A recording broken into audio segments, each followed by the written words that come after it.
सोचिए, सिर्फ एक छोटी सी गलती आपके H1B वीजा को खतरे में डाल सकती है। जी हाँ, आपने बिल्कुल ठीक सुना।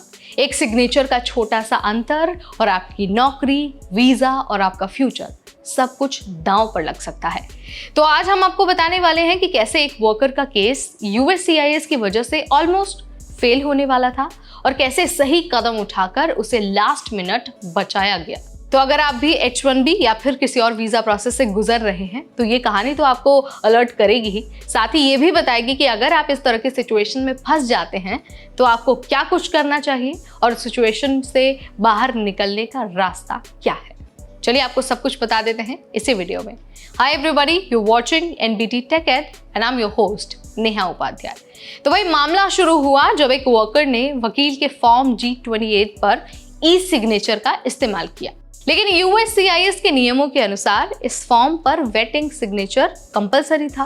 इस गलती के कारण USCIS ने एप्लीकेशन को फ्लैग किया और वर्कर को notice of intent to deny यानी कि NOID भेज दिया। यानी सिर्फ एक छोटी सी गलती इलेक्ट्रॉनिक सिग्नेचर वर्कर के H1B वीजा को गंभीर खतरे में डाल सकती थी। अब सवाल ये है कि भाई वर्कर जो है उसने खुद को इन सारी चीजों से बचाया कैसे। तो देखिए, जो वर्कर का वकील है उसने NOID के खिलाफ लड़ने की बजाय पिटीशन विड्रॉ कर दी।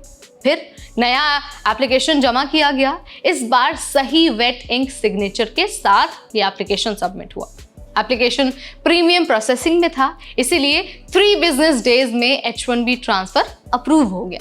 इससे ये तो समझ में आ गया है कि सही प्रोसेस और सही टाइम पर सुधार से बड़ी परेशानियों से बचा जा सकता है। यानी अगर आपने पेपर वर्क ठीक से चेक नहीं किया तो आपका जो वीजा स्टेटस है वो खतरे में पड़ सकता है। अब देखिए, ये गलती थोड़ी चौंकाने वाली जरूर है क्योंकि इमिग्रेशन अटॉर्नीज को इस तरह के नियम तो पता होने ही चाहिए।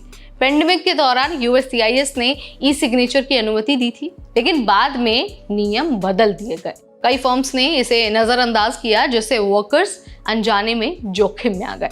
इससे साफ संदेश मिलता है कि अच्छा और अपडेटेड वकील रखना बहुत जरूरी है, भले ही इसकी फीस थोड़ी ज्यादा हो।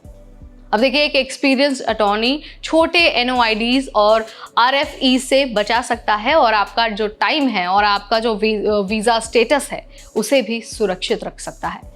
तो वही वर्कर ने अपनी कहानी ऑनलाइन शेयर की और दूसरों को भी अलर्ट किया कि सभी फॉर्म्स पर सही और अपडेटेड सिग्नेचर नियमों का पालन करिए। वकील से हमेशा डबल चेक करवाइए कि कहीं कोई बदलाव छूटा तो नहीं है। इसके अलावा RFE या फिर NOID मिलने पर तुरंत सही कदम उठाइए, जैसे प्रीमियम प्रोसेसिंग या फिर पिटिशन करेक्शन। छोटी छोटी सावधानियां आपके वीजा को सिक्योर रख सकती हैं। याद रखिए, पेपर वर्क की छोटी गलती भी आपके H1B वीजा को खतरे में डाल सकती हैं। तो भाई ये कहानी हमें ये सिखाती है कि छोटी गलतियां भी बड़े नुकसान का कारण बन सकती हैं। H1B या फिर किसी भी वीजा प्रोसेस में सतर्क रहना बेहद जरूरी है। अगर आपको ये वीडियो इंपॉर्टेंट लगा है, इससे आपके अगर नॉलेज में इजाफा हुआ है, तो इसे लाइक और शेयर करना बिल्कुल ना भूलें।